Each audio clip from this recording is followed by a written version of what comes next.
Boom, there is our audio. Now you hear us? Go. I don't know. We're not at the There it is. Okay, it's working. Wait. Yeah, it's working. Well, There's that's nothing it. on the screen. Yes, because there's a delay. You're reacting to the broadcast when you should be. This is what's live. Okay. Well, let us know if you could hear us. Yes, now you can. I'm certain. Y'all, I can't read lips for an hour, and I have work to do.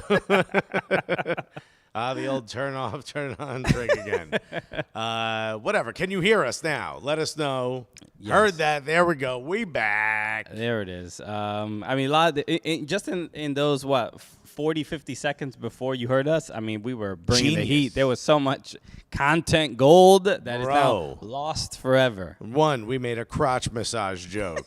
2, we talked about quantum physics, dude. I mean, which one do you believe less? We were reacting to the fact that there's a little bit of the camera's not necessarily centered. Maybe I should move over a little bit more, take up more of the frame. Yeah, dude, get out of here, bro. How close do I need to be to you, dude? Bro, I hate it already. Now that you said that, John Carl Tritt said, "Cooligans now in sign language." Yeah, we got to get one of those bubbles, dude. Yeah, and someone hitting the ASL. Bro, I would love that. That would be fire. HX location? Is that? Yeah. A little AIM screen name. Just holding up a sign that says "Drop the ASL," bro. Let's go. So what's good, everybody? Welcome to the Cooligans podcast. We are here again. Where are we? We are at OSNYC. Oh. What is good? SNYC. What is good? That's also how you say, oh, it's New York City in Spanish. OSNYC. That's right. You look at this. All right. Look at that. We're learning today. Right? Do you remember that radio commercial for the, that's the chair, not me. If it's me, you'll know, because I'll get up and go wipe. Remember the commercial for Inglés Sin Barreras. Inglés Sin Barreras, where they were like, I think it was the other one. There was like socks, SOCKS. Yes, that's what it is. Remember, like they were teaching you how to speak Spanish in creative ways. That I don't know. SOCKS. You don't remember that? No, I don't remember that commercial, but I that shit slap. I get the the what's it called? The I don't know. mnemonic device to learn the Who language. knew he knew that? He don't drink coffee. That's impressive. I just started mine. Okay, it's just straight vodka. All right? By the way, we've done this whole thing on this camera. What's good? Let's go. Shout out to OSNYC for hosting us again. Incredible, dope gaming space here in New York City. If you All the ever links here. are in the description, buddy. Correct. So if you ever want to play some Smash Brothers or whatever. Or you just want to come here and smash. Come up, brother. This is the place to do it. I felt bad about that joke as I started saying it. It's actually a great space. I was watching it. I'm like, just say it, bro. You know you want to get it out. Yeah, Christian's like, you ain't above this. Don't act. Right? Are we bougie now? Yeah, what, you holier than thou? You got levels? You got class now, my G? But no, OSNYC, follow them on Instagram, on TikTok, OS_New York City, I believe is That's right. The handle. Oh, it's New York in Spanish. Correct. So, Hit the like button if you like OSNYC, huh? but yeah, you can see all the computers back there. You see the couches. People play this FIFA tournaments, So dope. Smash tournaments, or whatever. Mario Kart. Smash tournaments, bro. Okay, it gets a little messy. Smash Brothers was the original name of the show, right? Oh, man. So thank you, everybody, for joining us here on YouTube Live. We're excited to be here. Yes, Paolo says there needs to be more cuddling, to be honest. I agree, dude. All right. I ain't against it. No, I think he is. He's kind of a cold, emotional person. Wow. This couldn't be farther. Couldn't be farther from the truth. Oh, no, dude. This he is. this man. Alexis is emotion to Alexis is straight up rage, and he's like, yeah, I'm an emotional guy. It's an emotion. I mean, what are we talking about? I say this on stage, but it's true. We're Latino. We have two emotions: anger and are you hungry? Those are the two. Okay, I guess I must have leveled up. I'm leveled up. I'm the final boss, Latino. I think you're the only. I think you're the only anger because you're like the answer. The other one is always no. I'm not hungry. Yeah, thank you for everybody. Yeah, says Nitra. Shouts to Nitra. So who was Nitra? We just figured out who Nitra was. Board Martin on Twitch. So yeah, we at the end of the last show, we gave a shout out to Board Martin, but Board Martin is Nitra M. Yo, Dennis Higgins just said the World Championship Smash Tournament will be held in Cuckfield this year. Bro, everybody gets to watch though. It's kind of dumb. Okay, you can pay for tickets and you can watch virtually. It's a BYO, and we're not going to tell you what to bring, but just know it's in Cuckfield. You feel me? Don't they pronounce it Cockfield?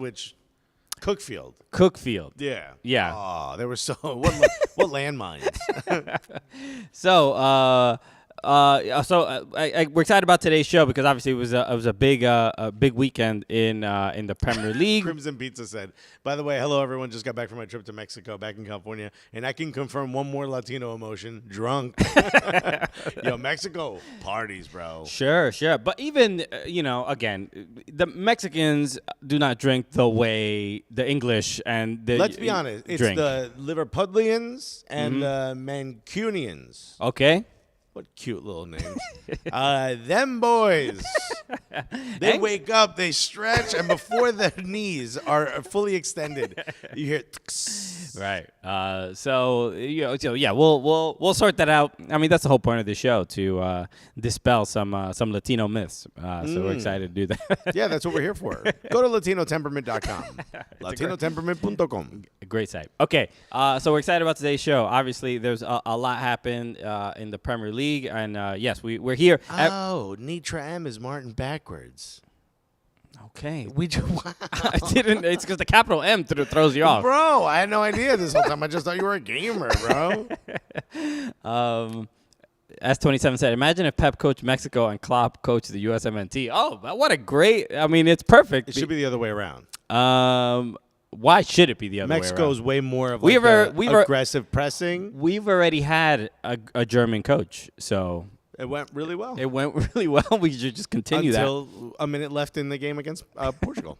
Anton Hughes said, thanks for the shout out last week. Locked in for today's live episode. Thank you, Anton. Thank you for joining Patreon, by the way. Okay. Thank you to all of our Patreon members, and shouts to all of our YouTube members, huh? Great people. I mean, best. really. We don't like to rank our fans, but they're at the top of the list. They're pretty darn high on our non-ranked list. Yeah. Hey, look, it's bullet points, but some of them got numbers on it, and some of them are at the top. Is all I'm saying. All right, where to begin today? Because we didn't introduce ourselves. That's where we should begin. Alexis hates doing it, but hello, my name is Chritian Polanco. That's right. His name is Chritian Polanco. And then that's it. Alexis assumes everybody knows who he is. Come on, you know who it is. It's your boy Alexis. I got no space over here. Christian's got all the space over there. You've seen his face on all your local department stores saying, watch out for this man. Don't accept checks. How long has he been shopping here? Yeah, man, it's your boy Alexis. Okay, yes, and we're stand-up comics. And A.K.A. Swag Lex. That's not my name. Swag Lexus? It sounded like Swagless. Did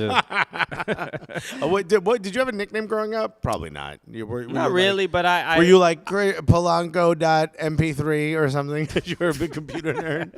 Polanco.virgin.email. .exe. No one click on it. No, I didn't really have a nickname growing up, but I did. I've mentioned this before. I was obsessed with Penny Hardaway, and people. I modeled my basketball game after him, so sometimes people would call me Penny. So you're injured? You're heavily injured? Bad back? My knee. I was 12 years old with broken knees. I know, damn. Nice shoes, bad knees. So people called you Penny? Very rarely. Most people either called me. Some people called me by my last name. That happened a little bit, but that's about it. Nothing crazy. Like your closest friends, what would be the Chris. name? They would say Chris. Everyone Chris. Yeah. I got Al. I got Lex. Like as like the throwaway nicknames. I don't want to say your whole name. Sure. Even though it's really short, Alexis. I got Lexi. That was from like the ladies. You know what I mean? Okay. Swaglanco. Pegalanco, which is a good one. Oh, man, some bullets are bigger. Hey. Thank you, Michael Raymond, for saying hit that like button. For me, the big one was like Lex and then something else. Raekwon was Lex Diamond, so I got called that. Okay. I got called Lex Boogie. I got called like Lex Dirty. There was a lot of them. Depends whatever I recently did. The ladies call you that too? Lex Dirty? No, most of the doctors. No, whatever I did last, it became Lex that. So if I got away with something, I'd be like Lex Shiesty. Now they wouldn't. That wasn't one of them, but you get the point. Lex Flandon. Yeah, bro, it works. Yeah. What? Also, we all remember. Okay, we all. This is a show about soccer. I promise. I'm about to football. make it Football. All right. This is the football show. This is the football show on Mondays. I'm about to make it football. So we used to say our whole crew was really good at flirting, which used to be called kicking it. So we all used to call ourselves Pele, but Pele blank. Like you would say something else, like whatever. If I made somebody laugh, I'd be Pele funny. And they'd be like, yo, like Pele, whatever. And we just had one kid we called Pele Stupid. And which the sound of it is dope. Pele Stupid. Sure. It could be like a clothing brand. Right? Doesn't that sound great? So we were all, I got Alex Titties, Lex that, Pete's Alexis. Hey, let's go. P-Funk and Lexus. What kind of wacky morning radio show? Hey, welcome. I'm P-Funk. PFC Anderson Lex Fashion Club. That's Lex VP to you, good sir. Joe Whitlock said, I had a friend named Lucy whose AIM name when she was a teen was Loose Dog. Whoops is right.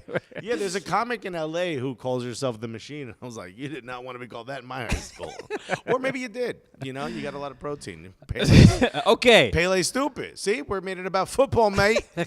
and now you host a show on Complex called Kicking It. Yeah, Kicking It. Look at that. Where I didn't put two and two together. Where you flirt with Flex. Yeah. Oh, too bad his name isn't Flexible.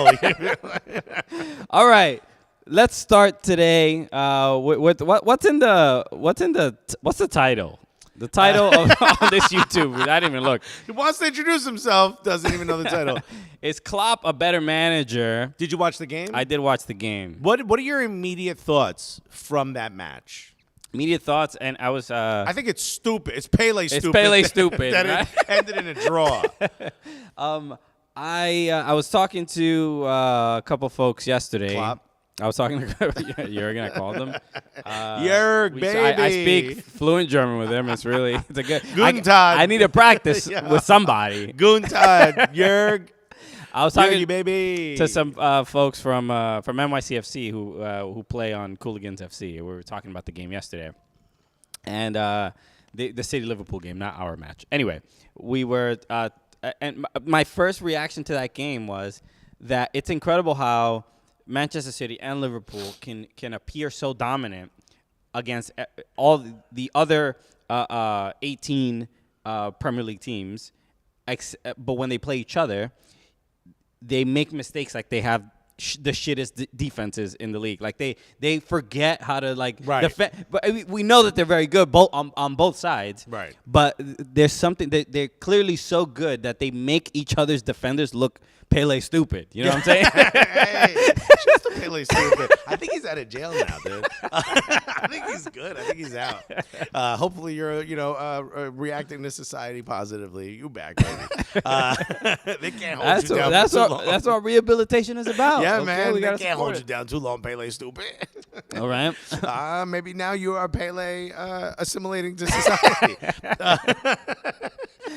So I agree with you, and I think it's one of those things of like, imagine you had two boxers who were really good at hooks. You know what I mean? Even if you're good at defending against the hooks, this other guy is also as good as you at hooks. So you're just going to get a lot of punches being that are connecting, and I think that's what you're talking about. I think that's what you saw. Yeah, and there's clearly there's a lot of the conversation, and I don't know who is responsible for this or who. People want this to be a rivalry, whether it's like the broadcasters, whether it's NBC. Well, I mean, the winner, if there was a winner, it would have pretty much dictated the title. Sure. Right. And I think the result. Who do you think the result favors more? This draw, Okay, so there's a lot that I have to say with regard to that answer, and this goes into who is the better manager. To some degree, it looks like it felt a little bit like the handing of the baton from Pep being the main focus of the league as the best manager to Klopp. But you had some major issues. There were some glaring issues. No Ruben Diaz for City. Yeah. Huge. That's massive. That's the guy they brought in that basically won them the league. You know what I mean? Yeah, but I don't know. But this is I was thinking about this. I'm like, Manchester City has a ridiculous amount of depth at center back that it's comical almost. Yeah, right? But you're going against the other best team. Right. You don't want to have a missing piece. And then on the other side, you got Trent Alexander just being like, not here to defend my team. I'm gonna just let these dudes go by me. Well, there was that a Klopp keeps getting that question. I saw there was a comment from a game a couple months ago where they kept asking him what that mouth do. They keep it, just week in after week. And we see them teeth. Yo, let me hold your ears, my G. Wildly disrespectful. Have you heard our show before? I love the parts where I'm in the middle of a joke and I just keep remembering, no one's going to edit this out. Yeah. There's no more futbol, baby. Yeah. And it's also quite live. It's quite happening right now. Oh, yeah, no, everybody heard that. No, but the... Pele Dare? D-A-R-E, yeah. Bayer Guna said City need a striker bad. So he's scared straight. Okay. You guys are so disrespectful. I love it. I forgot what I was gonna say. He keeps getting the question about what his mouth do. No, about he keeps getting the question about why can't Trent Alexander-Arnold defend? Does he have a problem defending? And he basically said like, I'm tired of fielding this question. He can defend and blah blah blah. But then there's just certain games that he gets cooked. But then on top of that, for him, every time he gets just like embarrassed by a winger or a forward or whatever. Then he has like a worldie of a ball that he sends. That's the trade-off. To lead to an incredible assist that is a highlight that is seen around the world. So, am I wrong to suggest that he's the Wish.com version of Kyle Walker? No. Kyle Walker wishes he could send passes the way Trent Alexander-Arnold does.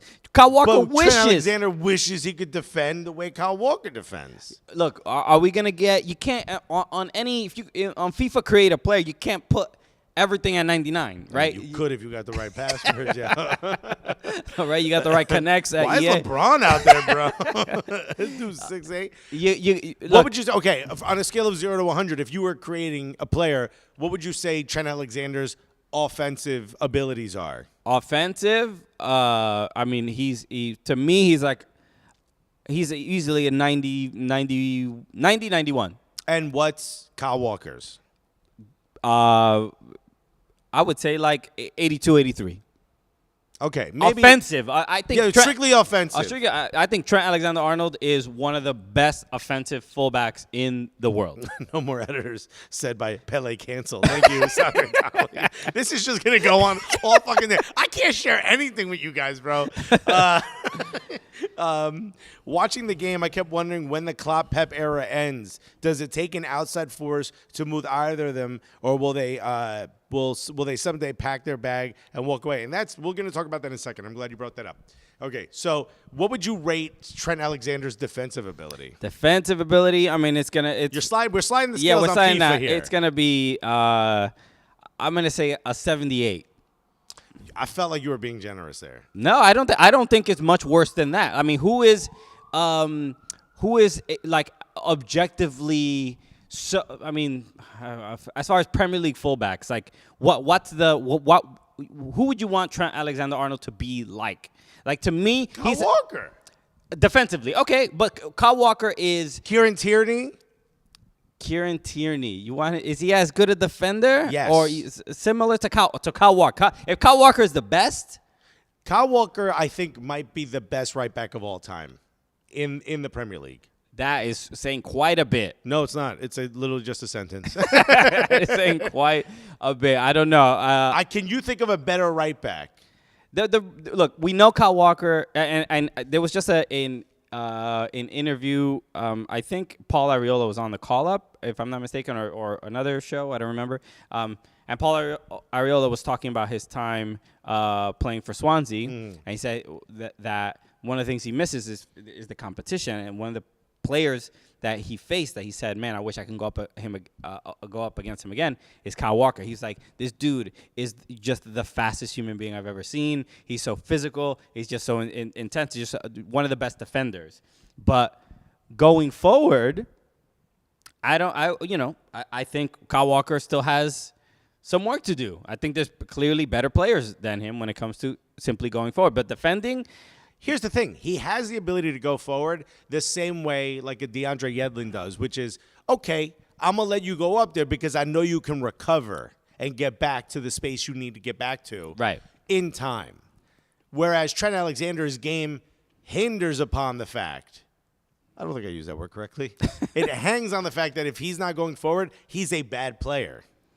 I wouldn't go as far as to say he's a bad player. He's not your starting right back if you're not having him go forward. If Sam Allardyce was his manager and he was like, you take 2 steps forward, you're off the team, you have to sit back and defend and wait, he's a bad defender. But is he a liability? Yes. I wouldn't go that far. The man gets cooked, and then the way he once in a while, everybody does. It's everybody's time only to Granit get cooked. Xhaka when Mikel Arteta puts him back there for no goddamn reason. We'll talk about that as well. So the reason why I'm talking about all this is because who had the advantage? What do you mean? As far as squads is concerned, who had a better? Who would you say came in with a more fully prepared squad? Klopp or Pep? I would have. You have to say Klopp, right? I would have to say Klopp. Liverpool, the fact that they've closed that 12 or 14 point lead that City had. No, I'm just talking about squad on the day of the game. No, I'm just saying. But I just think the quality of the squad and the form that they are in is the reason why the title race is so close. When 2 months ago we were like, okay, City has it again. But don't you think to some degree City took Klopp's best punch and survived? They walked out of there with a point. And really, they were a stupid VAR check from winning that game against Klopp while not having their best center back, regardless of their depth. Yeah. Don't you think to some degree that actually takes Liverpool out of this year's title race? Obviously, a lot can change. But if we're going to go based on what's happened this weekend, and on top of that, next year they're probably not going to have Mohamed Salah. Right, so I would say that somebody brought this up. Somebody said that. So isn't this their last chance at a title? Who's Liverpool? Yeah. No, not at all. Even without Salah, they'll be fine. I don't think they'll be this good. They brought in Luis Diaz, who could probably play on the right. Sure. Yeah. I'm not saying they're going to be terrible. They're not going to become Everton all of a sudden. It's not their last chance. No, it's not. It's not. Their I don't last think chance their title. I don't think they're competing for the title next season without Mohamed Salah. I disagree, but I think Jurgen Klopp is the most important piece to that to Liverpool's success. So as long as he's there, I think they'll be fine. Bayer Reguna says he's taking Trent Alexander-Arnold over Kyle Walker any day of the week. Goals are worth more than goals are hard to come by. Goals are harder to come by than to defend. You can find a competent defender. One of your four members of your back line is extremely important. If you put the wrong person back there, Xhaka, terrible things can happen. Why would Xhaka be there? That's they made him left back in the game. But they're running out of players, dude. Buddy, we have a guy named Nuno Tavares just sitting there waiting. You saw his apology after those last 2 games. He looked good. He looked good in the second half, bro. I mean, the score doesn't look great for Arsenal. Anyway, we'll talk about it. Stop bringing up Arsenal. I don't know why you keep bringing it up, even though we'll get there later. Hit the like button if you prefer Trent Alexander-Arnold over Kyle Walker, and if you prefer Kyle Walker over Trent Alexander-Arnold, hit the like button. Okay. So let's find out. We'll do an informal poll. This is why this is a good show, because we give you options. Yeah. All right, we're not we'll just figure this out. So I brought this up before about this rivalry, because it seems like the maybe some fans, broadcasters, people really want this to be a rivalry, and in because the last they're couple the two years, title contenders, right? It totally makes sense, but it feel as far as the feeling of a rivalry, it doesn't really have much contention. there isn't much. There's a lot of respect. You saw the picture of Pep smiling with Trent Alexander-Arnold on the sideline. There's the two boxers that are our friends. Let's see who wins today. Or at the very least, like when they when they're promoting the fight, they're like, I hate this dude's mother, you know what I mean? And then when after they're done, it's like, I don't know why I said that. Yeah, man, hey. Don King told me to say it. The moment got to me, bro. Your mother's love me, dude. And that's pretty much. And she tastes like fine wine. Let's go. Whatchamacallit, Sate Tali said, which coach is more respectable, i.e., who is Pele homage? Oh, yeah. Can we finally sort that out? Yo, you're wrong, dog. There's nothing wrong. I say the American way to say it is homage. The British way to say it is homage. That's it. I said there were two ways to say it. And you're like, you're wrong. Bro. What are you fighting about? You know what else? Sometimes I say homage. Okay, and I think is that the French way? I believe that's the French way. It's the Pele je suis Pele version. P.S. Pep said he couldn't wait for their joint Hall of Fame dinner. Yeah, there's a lot of like respect between the two of them, and to some degree, I think Klopp has done it quicker than Pep has reached this like level. I mean, because Pep was at fucking Barcelona, then Bayern, right, City. Klopp is like Mainz, Dortmund, and Liverpool. He's built up teams. Well, yeah, and he's made realistically, Liverpool doesn't have the budget that City does, and he arguably gets more from the players that he does have. The one interesting thing I would say is that Klopp doesn't. And maybe Liverpool fans could debate this, but I don't think Klopp has the ability to bring up younger players as well as Pep does. I mean, Pep has. There's been a couple great, like a Foden. There's no equivalent of like a Foden. Slow down. All right, I'm slow. Okay. Imagine I didn't follow that up with anything. There's no equivalent. You know who's going to like that? Bob Bradley. Whatchamacallit? Very different academies we're talking about. Sure.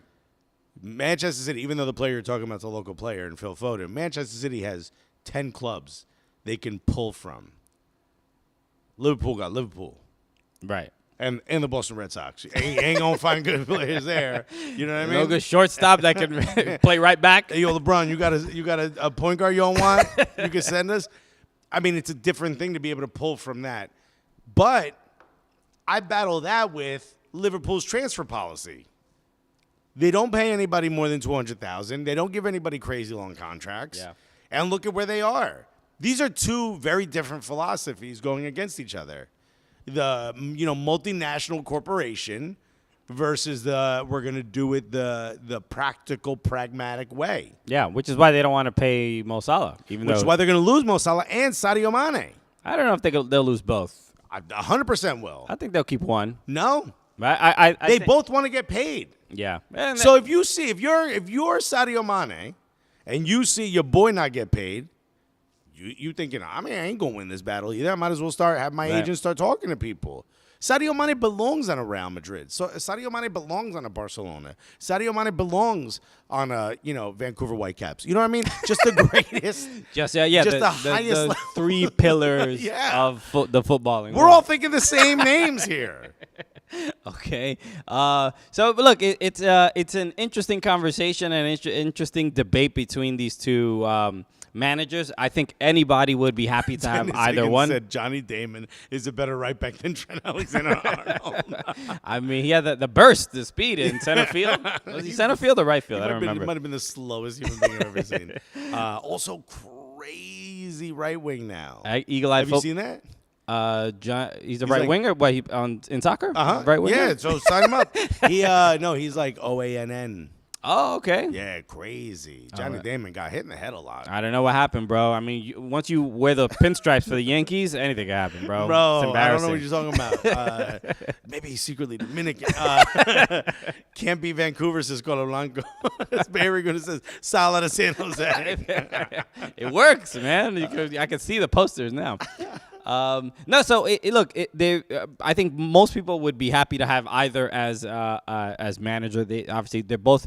We are seeing the two best footballing minds go up against each other when we see City and Liverpool, and it's probably going to be that way for the next few years. I completely disagree. I think you'll see City at the top, depending on. Didn't Pep Guardiola say this was his last season? That was I've heard that, but I've also heard that he wants to be there for a few more years. Because we all know what he wants to accomplish. He wants to get a Champions League title for. He wants to be Vancouver Whitecaps in the FIFA Club World Cup. Come on, which he'll never do it because the dominance that they've shown. They're so dominant. They're not even taking part in the competition, dude. He wants to win Champions League. He wants to win Champions League, and maybe after that happens, if it happens with City, then maybe I think the idea of him probably leaving. But there's no, what's the next job? I mean, he's had every incredible job, the best managerial jobs in the world. The one thing that national team. Well, so this is the interesting thing that people are now bringing up because after the game on NBC Sports, he went up to Rebecca Lowe and Tim Howard and you know they obviously they're the American broadcast team for the Premier League, and he goes up to them and Rebecca Lowe asks a question. And the first thing he says, he doesn't even answer the question. He says, "Congratulations to the U.S. for qualifying for the World Cup." And now the internet is like, Pep, come save us. Confirmed. Pep Guardiola. Pep Guardiola knows what the United States is. That's it. You heard it here first, folks. Pep Guardiola has heard of the United States of America. Okay, it's signed, sealed. Give him the contract. It's pull out the envelopes from the bottom of the table, Senor Galati. Resurrect Chuck Blazer to slide some We're gonna clean all the cat dander out of the apartment. It's yours, Pep. What do you need to take over the men's national team of the great United States of America, who we do not need to beat England because we will finish top of the group? Exactly. I mean, that's 100%. Obvious. Sorry, Sam. We have an Englishman back there. Show us your papers. Anyway. Yeah, he shows us how he owns his space, and he's going to shut the lights real quick if we keep talking greasy. Is what he's going to do. So that was a fun thing. I think just him, even that little acknowledgement is he plays the game, though. But he does. Look, I told you I met him when he was in New York. He was here for his cancer treatment. Mm-hmm. Went to Smithfield. They had a big Barcelona event. He was still manager of Barcelona. And I walked up to him. I go, "Hey, Pep, this is my thing. I talk to celebrities. I use their nickname or Suze. Right. If I saw you, I'd be like, "Hey, yo, Chrissy Virgin," you know what I mean? It's me, your boy from high school, right? Yo, Pele, no pussy. What's up? Hey, that was my name. Hey, dude. I mean, I didn't get this tattoo for no reason. It's on his lower back. Pele, no bitches. What a weird tramp stamp. Sorry, everyone. So I walked up to him and I was like, "Hey, yo, Wenger in or out?" I just started an interview, and he was like, "Good question. Who do you replace him with?" And I was like, "Ooh." He was like, "He's a great manager." He's like, He actually said, he goes, "You'll be very upset the day he leaves." Pretty cool. Were you? Yeah. A little bit, because then we got Unai Emery. I'm like, oh, this ain't good. And then Pep slapped me, dude. It was rough. On the buttocks, dude. And I went giddy up. Alexis, this is live. Oh! Everybody, don't ignore that part. Everybody rewind. Anyway. Oh, my God. Okay. What a dumb show you guys watch. Thank you. So entertaining game. Obviously, title race is still in hand. Both great managers. Walking in, who had the leverage? Who do you think was like? I would say a better stance. I favored Liverpool just because. No, I'm talking Klopp or Pep. Klopp. Yeah, I think he's. That's walking into the game. Walking into the game, for some reason, Jurgen Klopp is Pep's kryptonite. He just kind of figured him out a little Klopp bit. tonight? Yep. Hell yeah, dude. By the way, a guy just rolled by on rollerblades with 3 GoPros stuck to his helmet. I was like, hell yeah, dude. I don't know what video you're doing, but drop the end result, dude. Klopp walks in with the leverage. Walking out of the match. Walking out of the match, I would say the scales are tipped to who? I would say City. I mean, City should have won that game. I agree with you. Yeah, especially look, we could debate the VAR call and taking the goal away. It's just so it gets. There's no point. Also, you know what else I noticed? Yo, Raheem Sterling is starting to look old, dude. My guy looks weathered. I don't know about that. Stressed. Looks fine to me. Nah. The one thing I thought was with. Not like he still has the skills in space. I'm talking about his face. 25. His face, dude. He looks man. My guy is stressed. What's going on at home? He I was thinking like the VAR call, like the offside call, it went against him because the dude is always running with his chest out first. He's doing. You gotta pull the gator arms back and breathe with your belly, not your chest. I think you'd be all right. You gotta stop filling your lungs up all the way, dude, because he's always with his chest out. And then it's the call to make. But obviously, it was just like. A couple. This is even that play in particular. Really, it's like you got to be just an annoying person to take that. Who was it? Was you or the one who put it was like the well actually? Yeah. That's That's a great way to put it. It's so. Excuse me. No, you're having a little too much fun here. Can we get Pele no bitches out of here? This guy. Why is he running VAR? Can't be. It's just the same thing with the in the Arsenal match with Martinelli. Like, I mean, there's zero. We'll talk about it. Yeah, there's just no way humanly possible. Frustrating calls and look, clear and obvious. You don't need these stupid lines. I thought you were going into a Jamaican accent. You don't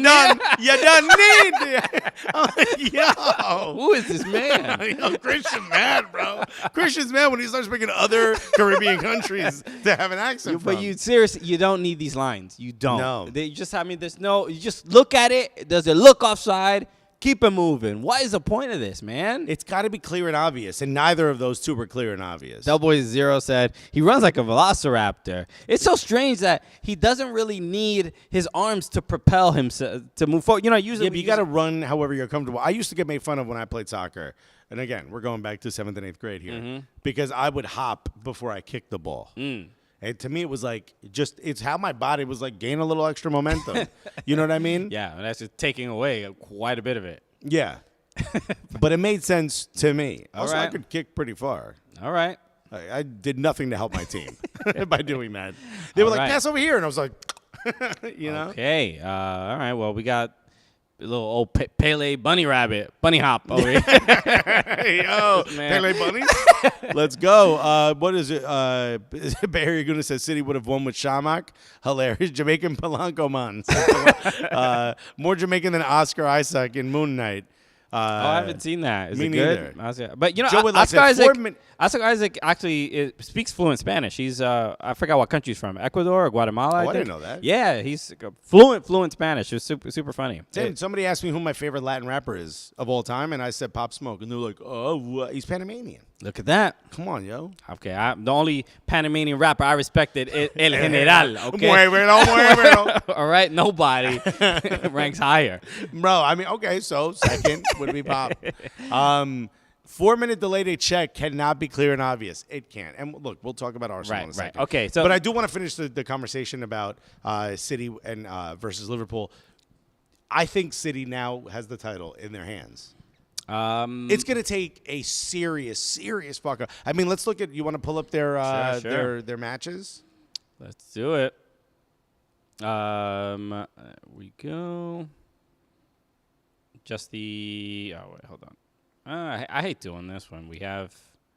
I mean, City. You look up Liverpool. I look up City. Sure. Okay, so let's go. Match from let's take out. We don't need the FA Cup, which they're going to play each other again. And Champions League, Liverpool plays Benfica, but that's pretty much done. Why don't you talk about City's next few matches? Right. So City, they play Atletico Madrid. Yeah, forget the FA Cup coming up and forget the Champions League. So look, they have. We get to watch this game again though in the FA Cup semifinals, which is pretty great. That should be fun. Okay. The who they have? Wolves, Brighton. So win. That's 6 points. Watford, another. Already being basically relegated. That's 9 points. Leeds will be an interesting one. Leeds have. I think that's a draw. Okay. I'm willing to say but that's a draw. Still drop points right now would be not great for either team. Okay, let's say 10 points. Newcastle, that's 13 points. West Ham, that's 16 points. And Aston Villa. End of the season, anything can happen. Last match of the season, but Aston Villa got nothing to play for. So I'm saying 19 points. Okay. Okay, now this is Liverpool's. Manchester United, that's 3 points. Everton, what are you thinking? Bro, we'll talk about Everton in a moment, but this is the derby. I'm letting you pick. I'm giving you the chance here. I got 3 points. Out of all there's a lot of games I don't expect Everton to win, and this is not one of them. I can't imagine they get any points out of that one. So okay, so 6 points. Newcastle, 9 points. Mm-hmm. Tottenham, what do you think? I don't want to be the one who says this because I'm going to give them 3 points. Tottenham, with how they're playing, I think at least a draw. I think there's a draw here. Okay. So now we're at 10 points. Mm-hmm. Aston Villa, 13. Mm-hmm. Southampton, 16. Yeah. Wolves, 19. Manchester United. They could win that. So how are they? They have more games? They might have more games. Yeah, that's possible. I don't know if they're even on games. No, they're even, 31. Did we miss one for City? 1, 2, 3. 1, 2, 3, 4, 5, 6, 7. There's 7 matches left, right? And for City. For Liverpool. Sorry, you guys are just sitting here watching us do math, by the way. We have one. Yeah, there's an extra match in here for some reason. Dennis against that Pele rainy night in Stoke. Great. 8, 10, 12. There's 12 matches. What am I missing then? I don't know. Maybe this doesn't show all of them? No, 8 matches. There's 8 matches here. And how many do City have? I counted 7. 1, 2, 3, 4, 5, so look, 6, 7. 7. Yeah, weird. Okay. Either way, we've pretty much said they're even. Right. So City has a leg up. It really is going to come down to Tottenham, potentially the derby, the Merseyside derby. Yeah. If Everton can somehow find a way to get a point there, that would be devastating. That would be devastating to Liverpool. Sure. Yeah. Who has the tougher fixtures? Probably. It's pretty even, to be honest with you. It's fairly even. I would have to say City. I don't know. I would have to say Liverpool. I mean, I think that. No. That's what I meant. I meant Liverpool. Yeah. I think that match against Tottenham and against Manchester United are arguably probably take it above what City have to face. So it should be interesting. Anybody can slip up. So I still think that there's a chance. Paulo Nelson said Pele remedial math. Let's go. You guys are asking. The other manager I wanted to talk about, because somebody brought this up, is Jesse Marsch with what he's been doing. Hold on. I do want to talk about Jesse Marsch. Bay Area Guna said, if City don't win the league, is it Pep's biggest disappointment? If they don't win the league? No, I'd have to say that. No, Champions League. Champions League coming back from that when Barca destroyed him. When PSG destroyed. No, wait. No, that wasn't him. City. Didn't Bayern losing in the final? Bayern. They lost to Bayern? Didn't Bayern lose in the final and then win it the next season? I don't. Oh, when Pep was there. Yeah. Oh, okay, yeah. Champions League. Nothing really matters more, I think, for Pep and for City. Obviously, they want to win the league, but it's clear Manchester City fans they should have won a Champions League title already. They had, when VAR was introduced, they got the goal taken away from the Sterling goal, Aguero goal. I don't remember who it was, but they've had so much heartbreak. And this is what leads people to say that it's easier to win the Champions League than it is to win the Premier League, which I kind of understand. I mean, I completely disagree. I don't know. It's just a tournament. Kind of anything can happen. It's across two legs. Like people they're a little bit more familiar with the opponent. You kind of play the same teams over and over. Yeah, but you pretty much have harder competition throughout. You do. Look, I'm not necessarily agreeing with that 100%, but I can kind of see it a little bit. The Sterling goal versus Spurs. Yes, that's the one I was talking about. The one that was taken back that we were celebrating. Yeah. And it was like one of the greatest moments in like Etihad history. Right. And then it was like, oh, no. Actually. Yo, VAR is the ops, bro. For real. So like, you want to talk about Jesse Marsch? Yes, because Leeds, they just won their game against Watford. So shouts to Leeds for doing that. Sam, you could have just yelled this. He said, yeah, his biggest failure was losing to Chelsea in last year's Champions League final. Right. You forget about that for sure. Mm-hmm. Yeah. So, yeah, his biggest disappointment wouldn't be losing this league. It would be losing this Champions League. Right. And they have to be the favorites. Of course. I mean, they look great. Okay. I think it might. Who would be the? They don't get redrawn anymore, right? After where we are now. No. Could it be Liverpool versus Manchester City for the final? It's possible. I don't know if it gets redrawn on the same side or. So please, somebody correct me. Would that be the greatest Champions League final?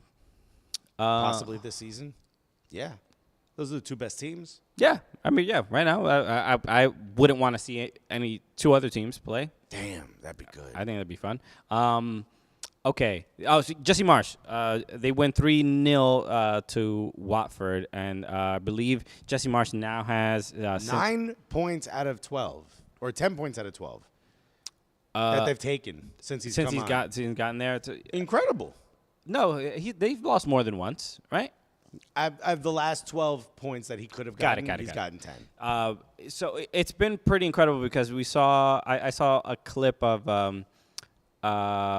Bamford, right? Patrick Bamford talking about Jesse Marsch and saying, how people were criticizing the huddle and saying he was like, a bit silly and it was like, not typical. They're shitting on him just because he's American. Right. And you know what I blame is that he lost his Jersey accent.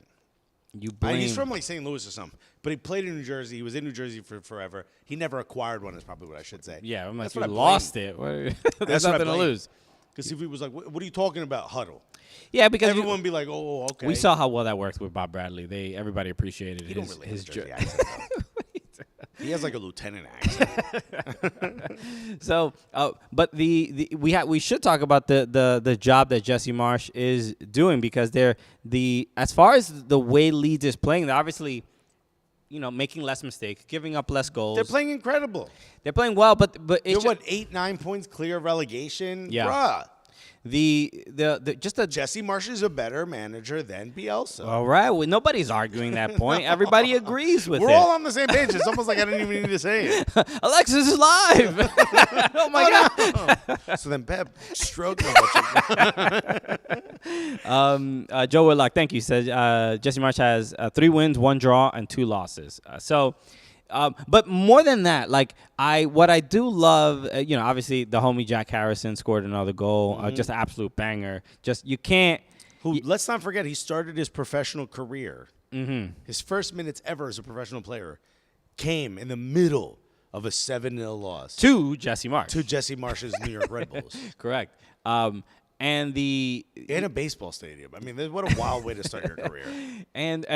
But Jack Harrison, I want to talk a little bit about Jesse Marsch, but I do think that there's something there's a little bit of. I love the level of trust that Jack Harrison has earned with Bielsa, with Jesse Marsch, but I feel like he had to re-earn that trust with Jesse Marsch a little bit when he first got there. I would say so, but the kind of the biggest differences you see, as far as I can tell from watching Leeds play, is that I think at some point it stops being fun to play for Bielsa. It has a point of diminishing returns. Right. For sure. Calvin Phillips went so nuts. He wore those brown bag shoes. You know what I mean? Right. That's how nutty. But, like, think about how well it all started for Leeds getting promoted. Not getting promoted 1 year, coming back the next season in the championship, bodying it, getting promoted, how well they played that first season. I think I picked them at the beginning of the season to finish, like, 8th or 9th. You know what I mean? Like, I believed we were on the up. But you forget, there's a point with that Bielsa style, you know, of playing where it's like, you're done. You can't keep running at this pace. You can't keep doing these things. Also, people start to figure out little ways to pick this whole sort of man-marking style, heavy pressing style apart. And you see that after a while, it's like, it's great to be that change. And now all of a sudden, everyone's playing their hearts out, and they're running, and the fans love that. The fans love when you come out gassed. But then after a while, you're like, can these guys get a seat, bro? You're sitting down as a manager, and these guys are running 19 miles a game, bro. This feels wrong. I think that the game against Wolves, when Raul Jimenez got that red card and Leeds ended up winning that game, you can just see not only are they happy about, you know, avoiding relegation, but they just, like, there's a fun to the game that Jesse Marsch is just allowing. I think he's just like, we talked about it, I think last week or 2 weeks ago, about like how you go from one manager that's like you know, a strict disciplinarian, and then you have to go back. You have to go to somebody who's like, hey, I'm just here for the vibes. We're just trying to have a good time. Hey, do this. And then at some point, it's gonna run out. It's gonna run its course with Jesse Marsch, where people are gonna be like, okay, well, now the players are not taking it seriously enough. Yeah. And you just kind of go back and forth with that. But what Jesse Marsch is also, let's not forget that this man is being picked on every step of the way because he's American. Right. Everything he does. In fact, if I were him, every time we win, I'd do another huddle. I love it. Doughboy Zero said, if Jesse Marsch spoke like Andrew Dice Clay, he would get more respect. Ooh, here's your soccer right here. I'm playing soccer over here now. Why don't you bring your balls over here and I'll show you how to kick a ball. He's got a leather jacket with the collar up. His hair's all spiked. He's got the one curl. Hey, eh? Call me Uncle Jesse from now on. Hey, ref, Little Miss Muffet sat on No, Jesse. You're going to get a red for that, I promise. He's smoking a cigarette like I can't even bend my arm. This joint. Joe Whitlock said, hickory dickory dock, time for a 4-4-2 low block. I love it. Incredible. But shouts to him, man. Doing Dice. It's great to see, and for an American manager, kind of proving people wrong. Look, Leeds stays up. I'm interested to see what the season looks like next season for Jesse Marsch, having a preseason, being able to like bring in maybe some of his play, maybe Brendan Aaronson. You saw the fans rooting and chanting as Victor Orta. Is it Victor? I thought it was Victor. Victor Orta, who's I believe the director of football. Yes, for Leeds? For Leeds, yeah. Yeah, we should. My guy was just walking down Vicarage Road, I believe. The Grove, some people are calling it. I don't know what any of this means. Apparently, it's the one street with commercial spaces in all of Yorkshire. So, yeah, this is the clip. You can see it here. He is, if it'll play, hopefully it'll play. There it is. So that is the sporting director for Leeds. And people are chanting Brendan Aaronson. They want Brendan. They're like, we need more Americans, bro, playing here. So he's just walking by, and people are trying. But a player that's not even theirs, and they're chanting. Yeah. People are saying, why would Brendan Aaronson leave a Champions League club like Red Bull Salzburg? Mm-hmm. But, for a chance to play for a manager who kind of knows you pretty well, right? Very well, yeah. A little bit. You didn't manage him. Yes, at Salzburg. That's right. He was at Salzburg. Oh, wait. Never mind. He was at Leipzig for 15 minutes, but he was at Salzburg for a couple years. Well. But, who he managed at Salzburg, who I said that before. Mm-hmm. Just remember this that. This is live. Oh, my God. Yeah. Someone said, what level, what Patreon level is it where we get the Pep Alexis erotic fan fiction?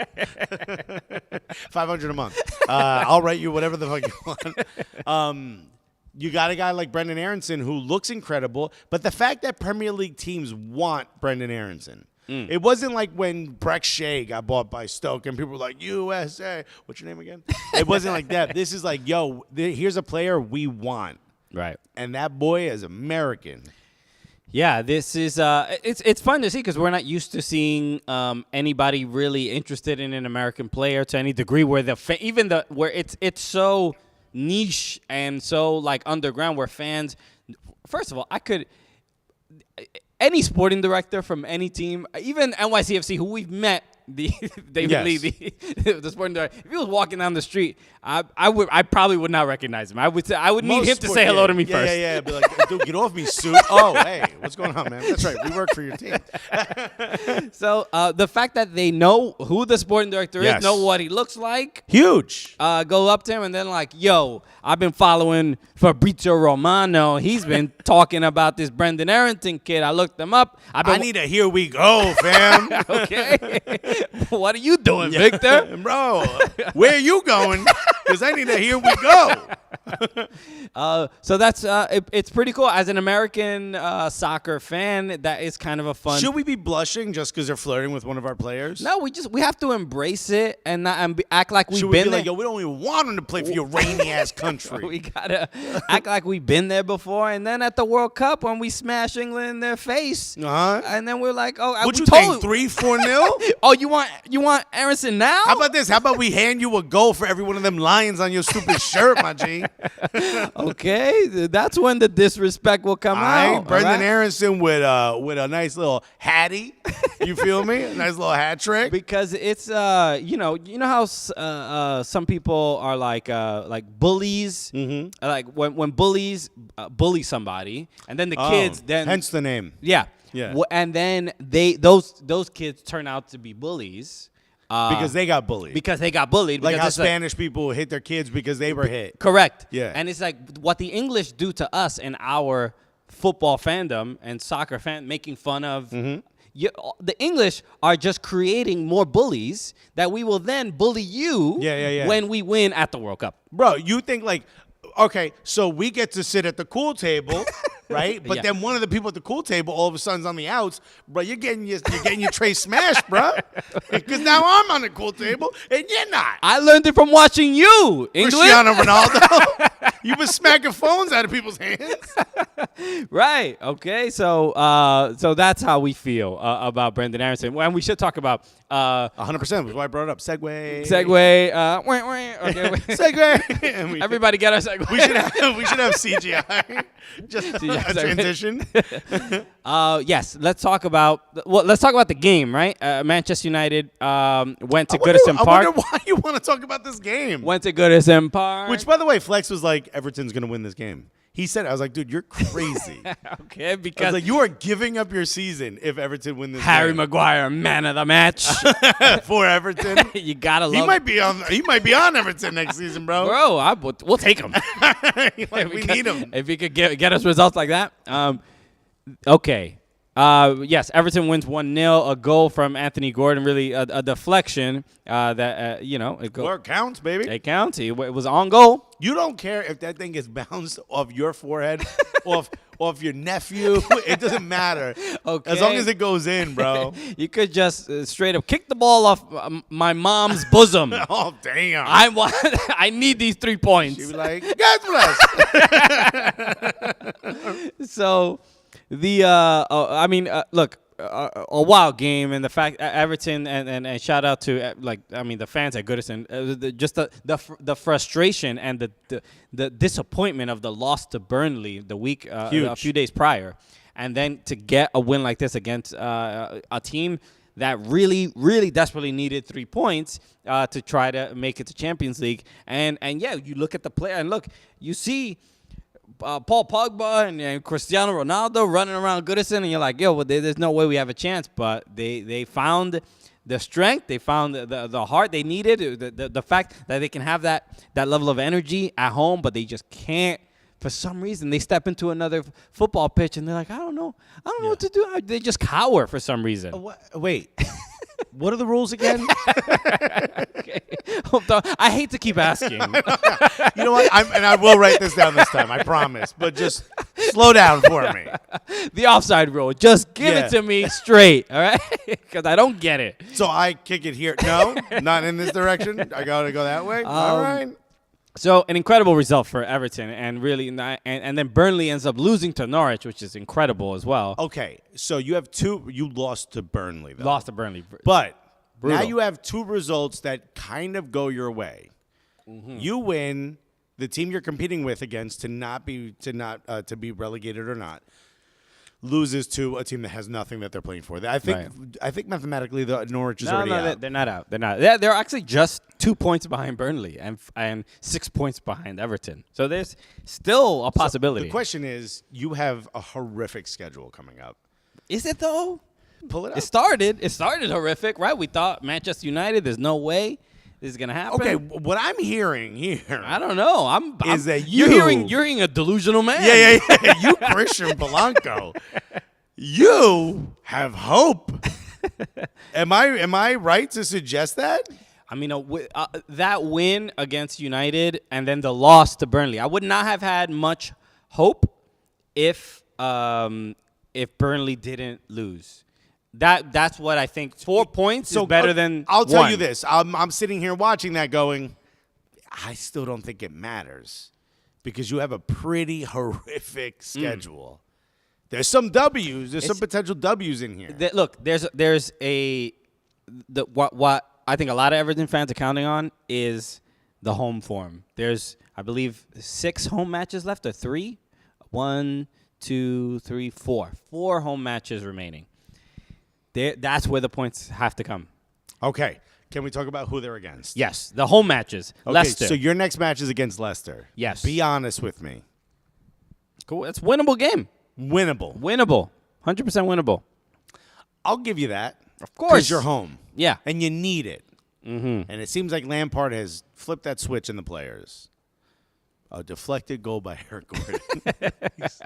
Not Eric, but Anthony Gordon. Anthony Gordon, my bad. Mm. Liverpool away. We're not winning that. We're not getting any points there. I don't see it. Does that, let's say you lose that match, does that shift the momentum away? Does that create what's happening with Arsenal after 2 losses where the fans are like, the season's over, we're going to get relegated now? Thank you for letting me get all that noises out. I was like, he's going to start talking any second now. No, I'll just keep going. No, I think a loss to Leicester will do that, but I don't think a loss to Liverpool does that because I think everybody expects to not win that game. Let's say you play well in that game. I feel like the momentum continues, but if you just get, like, destroyed. Because the goal differential also they got destroyed last time. They got destroyed last time at home against Liverpool. So I don't think that's the game. I think the game. You follow that up with inviting a Champions League club to your home. Right. Chelsea now shows up at Goodison Park. Mm-hmm. It may very well be that they're not as intent in this game. They're not as focused on this game because of Champions League. Sure. They may skip over it. You're at home. You may gut this out and win. I'll give you a chance at winning 2 out of those 3. And it's also Lampard's old team. There's a little bit of a... There's a lot there. And it's at home. But then you go to Leicester, the team that you said we beat. It was winnable. Mm-hmm. Now you're in their home. All right. I mean, let's go through this quickly. You bring each one up like it's a dramatic thing. Every single get relegated for the first time in the history. Right. But it's like we can't do this for every single match. Leicester...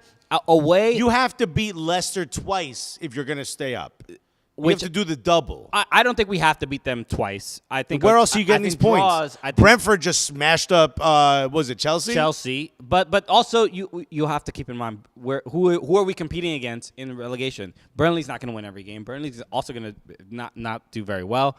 Del Boy says Everton will just survive. Shouts to Manchester in the chat, by the way. They have to win against Watford. They have to win against Brentford. There's a couple here. Especially the home ones, the home matches. They have to win. It's not enough to win to take 9 points.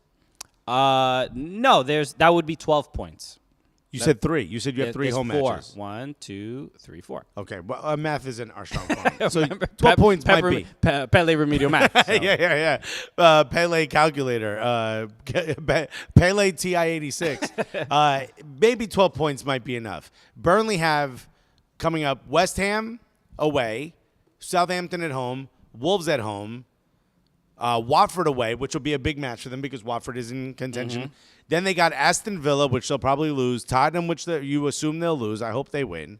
Aston Villa again away, and then they got Newcastle at home, which they'll probably lose. So it's kind of even. Yeah, Who slips up? Look, it's Everton's fate is in their hands. They win enough games, which they should be able to get. At the very least, you would hope they could get at maybe 12 points out of these remaining fixtures. You both have the same goal differential, which is minus 19. Sorry for the burp. It's bad. And then Yeremina should be coming back, which is, oh my God. Is he? I thought he was out for the season. No. It was about 8 weeks or something like that. So that is gonna help so. That might change everything. Much. Actually. Yeah. I mean, if he can last the entire season, if he can give us like 4 matches, you're like, stop dancing. Stop dancing. If he could give us just a couple matches, I think we can do it. So we'll see. All right. I feel like you guys have enough of a cushion to survive. 4 you points. You have to keep pace with Burnley. Yeah. And Burnley, I think, has a little bit of a softer schedule. They do, Ivan Toney, man. Ivan Toney is. They're a soft team. Nowhere. Burnley is not. That's Brentford. Ivan Toney plays for Brentford, not Burnley. I know. You're playing Brentford. Yeah, but it's Brentford. Yeah, but I'm saying, they just smashed up Chelsea. Ivan Toney on one again. Cut his hair all of a sudden. New man. I'm not worried about Brentford. Okay, but I do. Andrew Johnson said, as a West Ham fan, well experienced with the situation, I'm sorry, Christian, they're going down. Okay. They're going down. It's interesting. Baby. A lot of Manchester United fans. I've been watching all the Twitch channels and the fan cams. Everybody's upset. Bro. People out here are genuinely wishing for Everton to go down. They're like, and that I think is, it's making me the like. The attitude for Everton has shifted from back in the days when they were like, no, they're a good club, man. They're strong and they're gonna finish 7th every season. To now they're like, we don't like them. Well, we don't want them up here. I think it's a. Jamie Carragher was on. They did that show with all the like fan cam people and bloggers and stuff like that. Oh, what's it called? Like the Rewind or something like that? I forgot what it's called, but they put everyone in the audience are like, well, you guys chat shit, so let's talk. And Jim Carragher was saying how he feels Everton are the worst run club in Europe, which fine if that's in Europe is a bit much. That especially was when PSG is sitting right there. Given the amount of money that they have and the results that they get, and we saw the other day about like how much like the executive staff at and front office staff at Everton get paid given the results that they like. Sir, I can understand the criticism, but I think the people wanting Everton to drop is a little bit of like.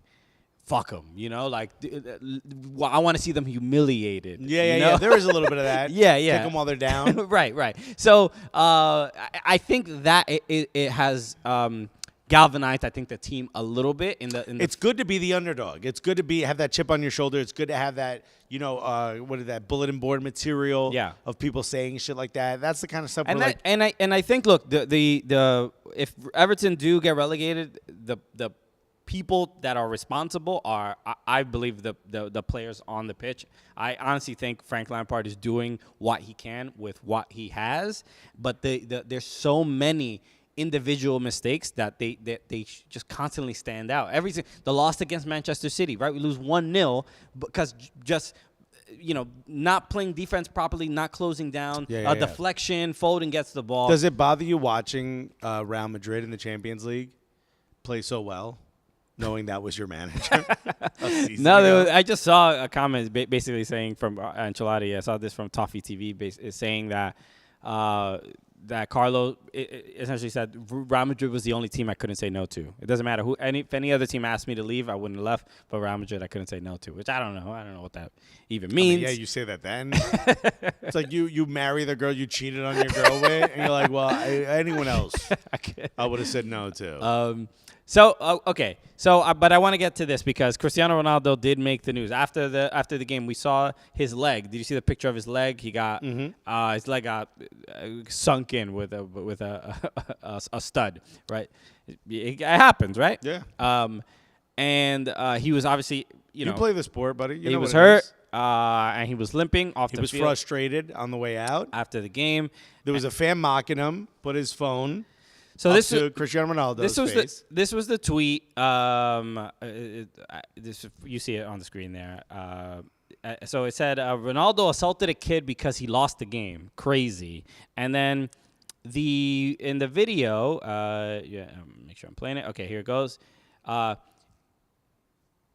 He's walking over. He's clearly limping. Fans are saying stuff to him. This is obviously at Goodison Park. He keels over in pain, gets up, and smashes a phone out of a kid's hand. Right. So this was the weird thing here is there was a photo too, and I don't know how real this is because I saw this in the thread. Let me see if I can find it. No, I can't find it. It must have changed. Oh, here it is. I don't know if this is real, but this is the picture of his phone, which is smashed, and then his hand was bruised. So apparently they're saying it's a kid. I don't know how old or. You can see from the photo he looks like he's less than the age of 25. He could be a teenager. Right. But he looks like under 25. Here's my question. We're talking about this. I'm not seeing this all over the news. This is crazy. If this happened in an American sport. Yeah.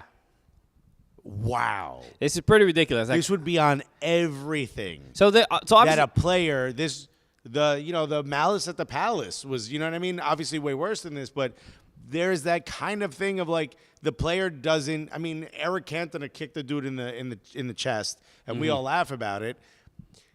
This feels wrong. Yeah, this is so obviously there's no sound, and a lot of people are saying that the reason there's no sound is because people were hurling some sort of insults or abuse towards Ronaldo. I don't know. And exactly, I don't know if it's true or not. Words?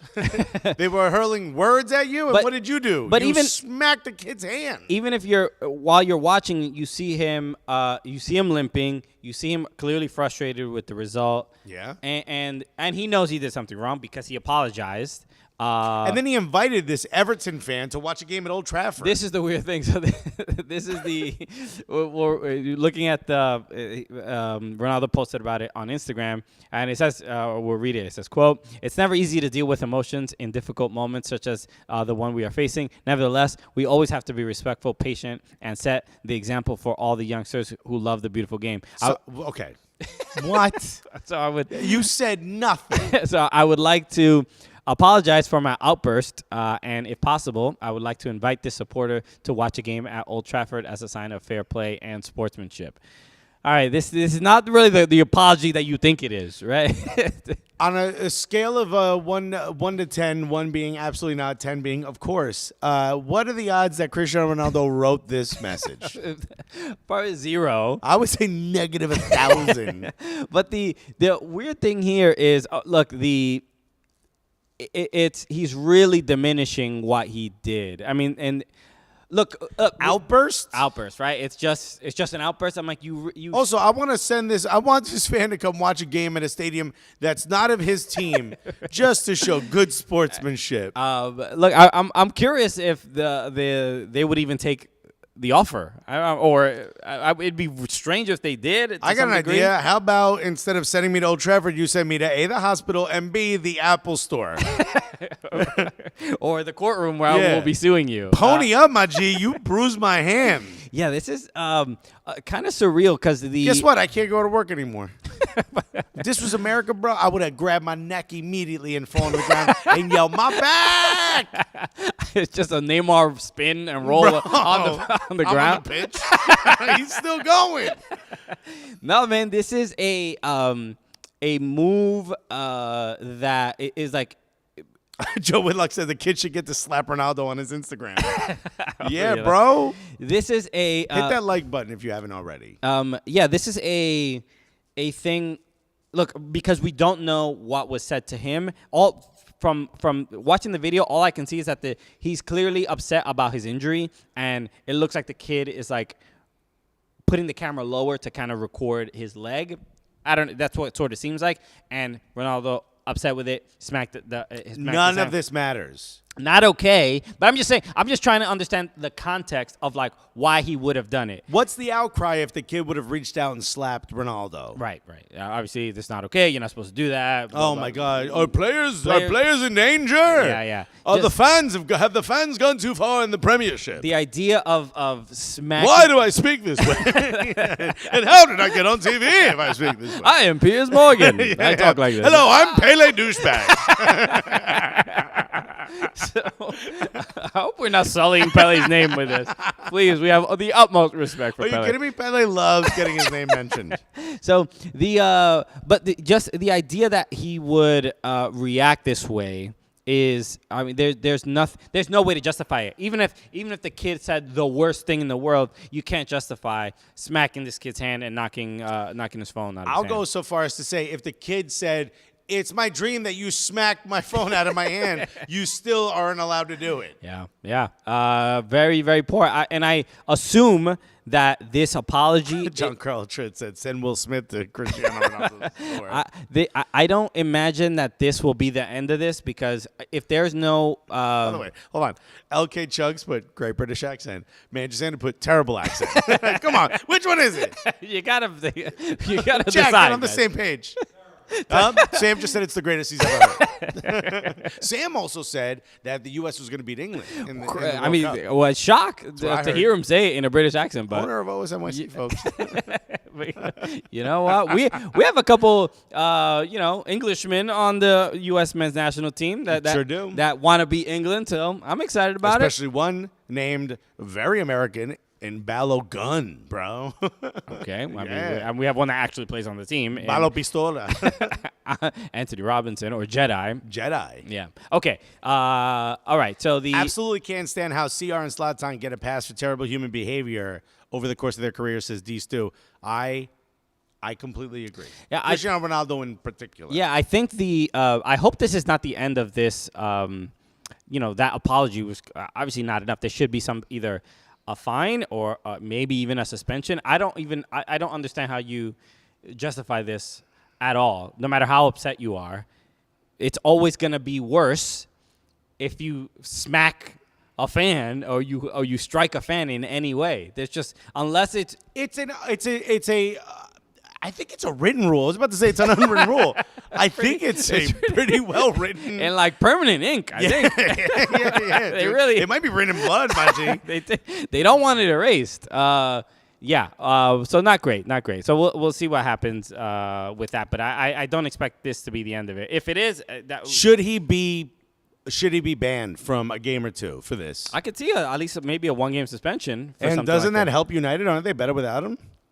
I mean, ask Ralph Rangnick, all right? I don't know. We'll figure it out. And Ralph will give you a wildly detailed answer. Sure. Homie is wild German. He's like, thank you for this question. We will break down the defensive strategies now. I'm like, whoa. We just want to hear Maguire sucks, dude. Really? Just get to the point. We're trying to make TikToks here, Ralph. Yeah, buddy, Prince dead. We need to move on. We don't need 2,000 words from you, Ralph. I wanted to bring up this tweet because... More like Ralph Rantnick. Am I right, everyone? Alexis, when you're right, bro. I need a soundboard, dude. I might make my own soundboard. Can I plug that in over there? Possibly. Okay.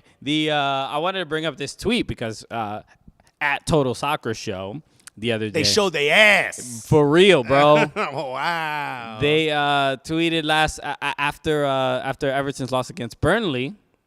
Sent this tweet out, says there are many people to blame for the state of Everton, but I think it's important to remember that they weren't close to a relegation battle until they invited Soccer Cooligans to visit. Signed Taylor Rockwell. Which ballsy to do before the United versus Everton match. Correct. And then you click, clap back.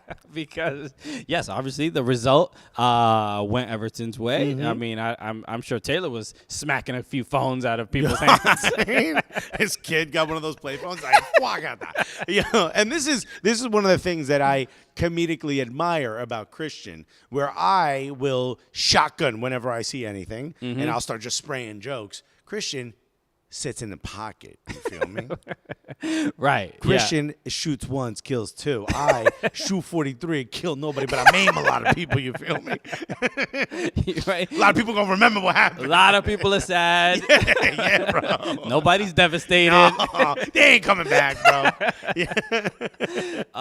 So after the United lose to Everton. Would you forget words, bro? I'm just saying, I'm multitasking. There's a lot going on. I sent out this tweet. I put, there are many people to blame for the state of Manchester. So you remixed his tweet. Waka waka. All right. Wow. Abuelo. Okay, I still bring my wax, my vinyl in a crate. Damn, get this kid a laser disc, will you? I put, quote, there are many people to blame for the state of Manchester United, but I think it's important to remember that losing to Everton wasn't even considered a possibility until Taylor Rockwell of Total Soccer Show sent this inflammatory tweet. Wow. Signed Chritian. You basically said, hold that. Okay. Because also the sign C. You know what I mean? You know, you gotta put it right back in his lap. It's the details. It's the details that are important. So, you know, best of luck to all I gotta say is Manchester United, they're in the mud, bro. I mean, they got a lot to figure out. Okay? I don't know that it's going to get figured out this season.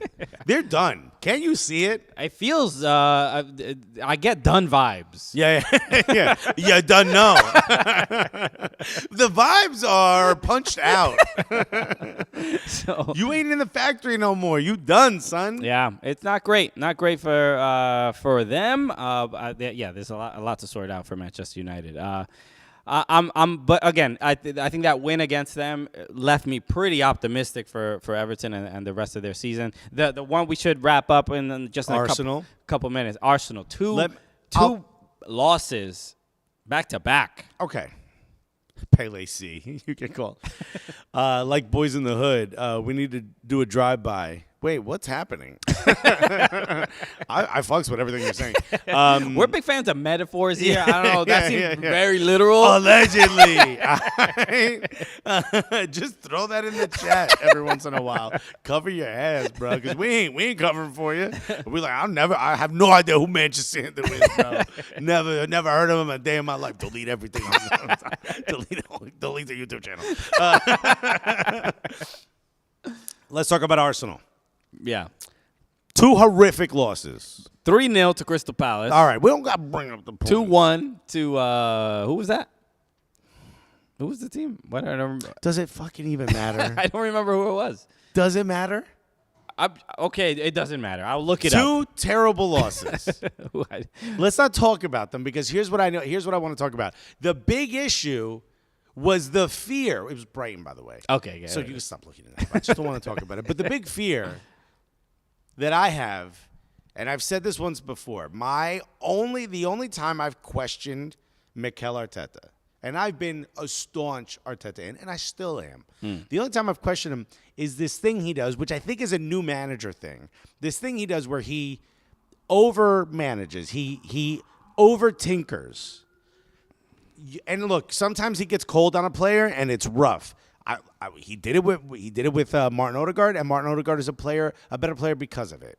Martin Odegaard showed he wanted to get back on the team, did what he had to do in training, got back in the squad, and played incredibly. And people are saying it was his fault that we lost to Brighton. Fam, y'all don't even know what you're watching if that's the case. Because what happened was he got pulled back. He got pulled so far back he couldn't do the thing he does well. How are you supposed to ping the forwards? I think Andre Lacazette made like 8 total passes in that game.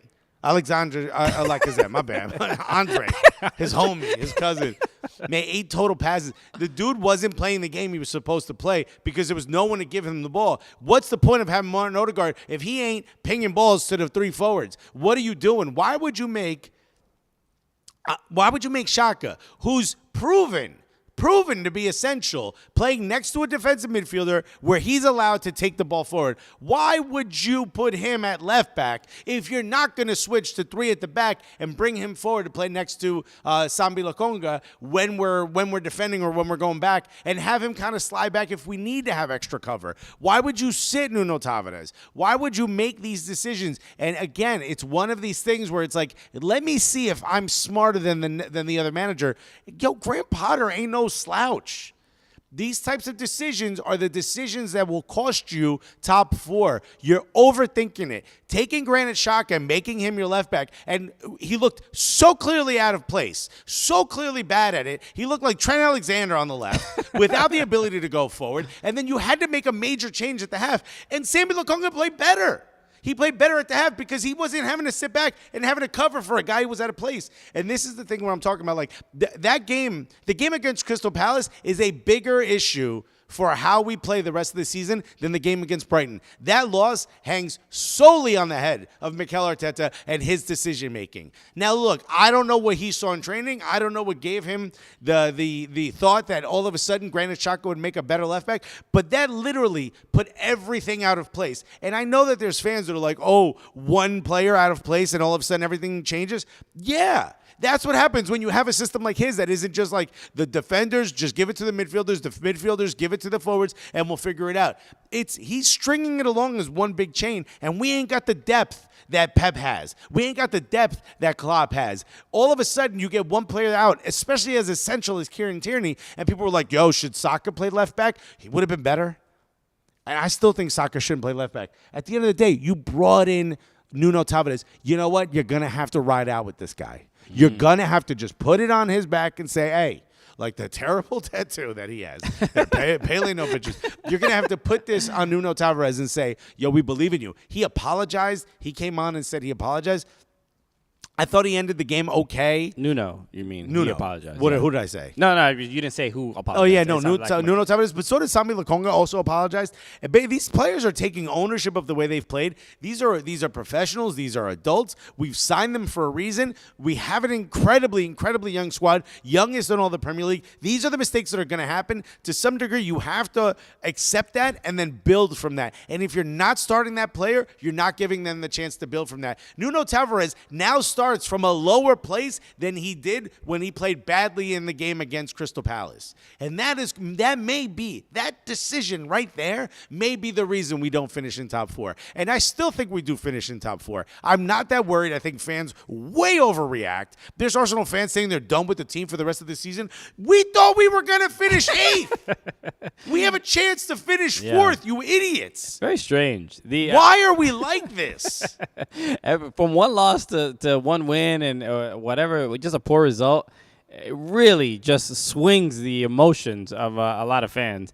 And Joe Whitlock said, I agree, but I can definitely see why he sat Tavares. He was terrible against Crystal Palace. So you understand that. So what do? Do you give a chance? Do you put your arm around a player who at one point looked like he owned that position, who at one point looked like he was so good? Kieran Tierney would have to work his way back into the starting position after coming back from injury. A player that good for that much of the season, and you're going to say, let me take a guy who's completely not built for this position and put him in there? You know what that reminded me of? It gave me PTSD from watching Kolasinac play left back. Why would you take the best defensive midfielder at the time in the Bundesliga and make him a left back on a team that plays fast and free when the guy is built like a pickup truck missing a wheel? I love Robert Down said the cold brew is working overtime. That is true. And Nick Red just said top 10 Guerrerant. Yeah, you bring up Arsenal, Alexis will go off. Somebody said Joe Willock said the Troopsigans. I'm sitting here preaching for restraint. Yeah. You know what I mean? I'm sitting here saying, everybody relax. This ain't over. The top 4 ain't over. The top 4 race ain't over. Alexis is the Martin Luther King to Arsenal fans, Malcolm X. Yeah. You know? Y'all mad violent, bro. You need to chill. And don't go to Newark. So all I'm saying, look, Manchester Sanders said, just re-entered the chat to say, besides United being trash, we can always rely on Arsenal to brighten up our day. Okay, bye. Why would you come back for that? But look, by the way, I think we've only won 3 out of the last 10 against Brighton. So I knew it was going to be difficult. I'm not that worried. I'm not that worried moving forward because, and I said this after Crystal Palace, but now it's crunch time. Tottenham are out here bodying people left and right. The goal differential is theirs. It's not ours. I think they're at 18 and we're at 9. They're absolutely on pace to finish top 4. It's up to us. We have a game in hand. If we win that game, we're even with them on points. We do need to hop over them because of the goal differential, and anything can change. Look how badly they played a couple months ago. Look how great we played a couple months ago. Anything can change, and I think it will be up and down until the end of the season. I think Paul Merson is right about that. I think we will be up and down until the end of the season. None of this is set in stone. None of this is done. Anything can change. That said, it's still Arsenal's to win. And look, what happened? I don't want to say this yet, but worst case scenario is potentially we finish in 5th. Bruh. We're back in Europe. I mean, I don't want to be in the Europa. I want to be in the Champions League. Yes, Sam, stop looking at me. I want to be in the Champions League. I believe we will be in the Champions League. Up to this point, I still give Mikel Arteta a 9 out of 10 as far as the job he's done. Absolutely incredible. Look how far we've come with the squad we have. Yeah, and the win streak that not losing or whatever, but put together a pretty good streak of games. It was like 10. Other than 10 the or 11 Everton games. loss, Yeah. we were bodying teams. Yeah. Look, all I'm saying is everybody show restraint. Look, 2 more losses in a row, let's start burning stuff. I get you.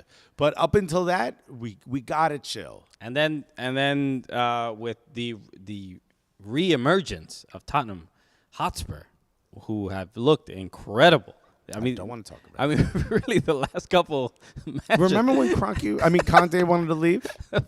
Remember when Conte was like, I cannot play for 4. I should be winning things. Just the consistency and the how quickly Kulusevski has adapted to playing with Youngmin Son and Harry Kane. And Harry Kane is like, getting all these assists. He did the silencer. Yeah, did you see that, dude. It's crazy, man. They're having fun. Is it fun to be a Tottenham fan? Are we having fun in Tottenham?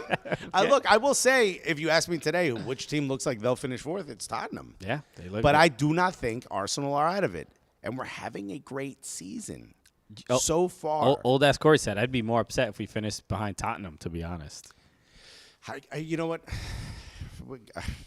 I want seeing Tottenham stay so bad.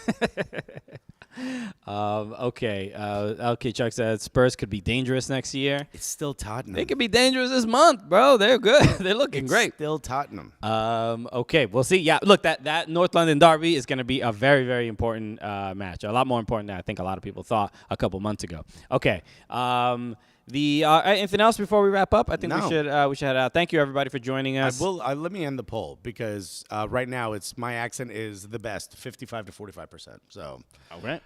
Thank you, mate. The chat has spoken. Yes. Hit the like button if you haven't already. If you're hanging out. By the way, I don't think we have a subscriber all streams, so hit the subscribe button if you haven't already. It's free to you. And if you got a little money burning a hole in your pocket, you got 2 options. You could either be a member here or you could join the Patreon, which is really dope. Shouts to all the Patreon members that are in the chat.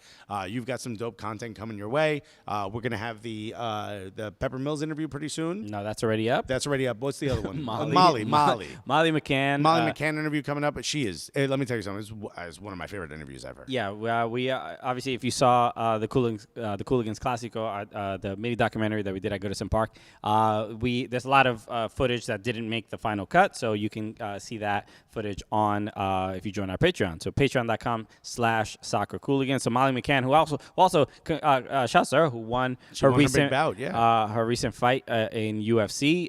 Elbowed a lady to death, I think. I don't know. You know what? She was knocked out. When I joked and she elbowed me, I really did get a bruise. So I can't imagine taking that on the bridge of my nose, dude. Bro, it's there is that weird thing of like UFC can be so violent that you're like, oh, I'm happy. Especially, she's the first UFC fighter I've met. Oh, really? Yeah, I've met a couple, but they all kind of have like that forehead, you know what I mean? Like their faces look like they're made of steel behind the skin. So it's like I was happy that she won her fight and knocked out her opponent, but then I'm like, hey, look, you really hurt that person. And I'm like, I'm still a human being. Dude, the ends justify the means, bro. I mean, you look like you took a lot of abuse to give abuse. But we had a longer interview with her that didn't make the final cut, so you can see that on Patreon. That'll be available to you soon. Okay. And yeah, like always, subscribe to the YouTube channel. We have videos every day here on YouTube. If you enjoy the podcast, listen to the podcast. You can leave a review on Apple Podcasts, and you can leave 5 stars on Spotify or whatever platform. We're on all the platforms. Bro. Okay. Hey, and if no one's ever told you, we love you. Okay, yeah. We love. There's somebody watching right now or listening to that saying, like, you know what? Literally, no one's ever told me they loved me. So not true, because we just did. You liar! It finally happened. We can't love you if you're gonna lie like this, dude. But no, we appreciate you guys, man. Thank you for hanging out with us. Shout out to OSNYC for hosting us. Go follow them on Instagram, OSNYC. Google them. Go to their website. Honestly, again, one of the dopest gaming spaces. Whether you're into PC games, a console. This giant TV that's behind us, they host tournaments. You can play games on here. Also, the drinks. I came here the other night with a buddy of mine. Shouts to Steven Cusado. Some of you may know him from his YouTube cooking show, Not Another Cooking Show. Really dope, also known as the Food Freak online. Hanging out with him, and he mentioned that a space near him became a gaming place. He's like, that's going to fail. No one wants to go to a place and play video games. And I go, I know where I'm bringing you next. Oh, look at that. We walked over here, and let me tell you something. This place looked like a bus terminal, dude. It was jammed. Homeless people everywhere? Everywhere, dude. Encampments. No, people were having a good time. And I even mentioned to him, I go, think of it. I go, dude, what's a better first date? You come here, you play a couple video games. You could sit down and play, like, Galactica, or you could play a more modern game, Space Invaders or old school. You could sit in the driver's seat and play like the new racing simulators. You could stream. You could board hang games. Out. Board games. The whole nine. They even got Connect 4. Like, you could whatever you want. They got here to come hang out. You can't get Connect 4 anywhere else. I was like, dog, could you think of a better first date? And he goes, fucking. I was like, okay. Could you think of a second better first date? You freakazoid, man, G. Robert Down said favorite whiskey drink. That would be okay. So if we're talking straight whiskey.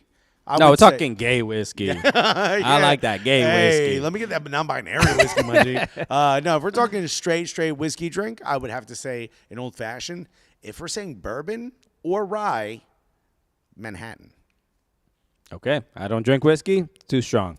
Hurts my tummy. First time he ever had whiskey was together with me. I made him drink some. We had it in Toronto. Wasn't that Scotch? Scotch whiskey? Yeah. Okay. Yeah, that's how much I know. That's how much he knows. He took a sip and he goes, why do people drink this? It tastes like a house fire. And I go, I know, right? And everyone else agreed that that's the flavor, and we enjoy it. But Christian was letting us know he did enjoy it. Yeah, I'm not a huge fan. I'm more if it doesn't have an umbrella in it, bro, I ain't drinking it, dog. That's how you know it ain't safe. Okay. All right, everybody. Thank you again for joining us. We'll be back here. We'll be at the Stand Comedy Club tomorrow, 1 p.m. Eastern time. We'll be talking about a lot of the results. Shouts to US. Shouts to US. Is that we got to sort out all the branding and stuff, but I guess that's the name. Somebody want to make that a logo for us? Let us know. So we'll be at the Stand tomorrow, 1 p.m. Eastern time. Join us on YouTube Live, and as always, listen to the podcast. It'll be available. Our show is Mondays and Tuesdays at 1 p.m. Eastern time, and then the podcast is available Tuesday mornings and Wednesday mornings as well. As always, become a member here on YouTube if you'd like to support. Join the Patreon if you want some exclusive content, and hit the subscribe button anywhere you see a subscribe button and our faces. Please. All right. We would love it. If you haven't subscribed to this YouTube channel, please do. Okay. Cooligan peer pressure. Safe word umbrella. Nick Red said, Christian seems like a Shirley Temple fan. Too strong for him. I don't think. Maybe I've had one Shirley. It's almost. There's no booze in it. It's too sweet. That's all it is. Yeah. It's grenadine and soda. Oh, I thought it was more than that. I think that's it. Sometimes there's like lime. Okay. And there's a name for it if you're a man and you want to order it. You don't want to say Shirley Temple. What is it? The Roy Roger. Okay. Isn't that crazy? Okay. Toxic masculinity, folks. There's nothing wrong with either name. All right. Hey, Robert Down said I can make a logo. Hit me up. Designed by Downs. Oh, All okay, right, Robert. We'll get to it, buddy. We'll do. We're going to hit you up and say, go. Go. We're singing now. All right. Thank you, everybody, for joining us. We'll see you tomorrow here on YouTube. Y'all the absolute best, man. Peace. Love you.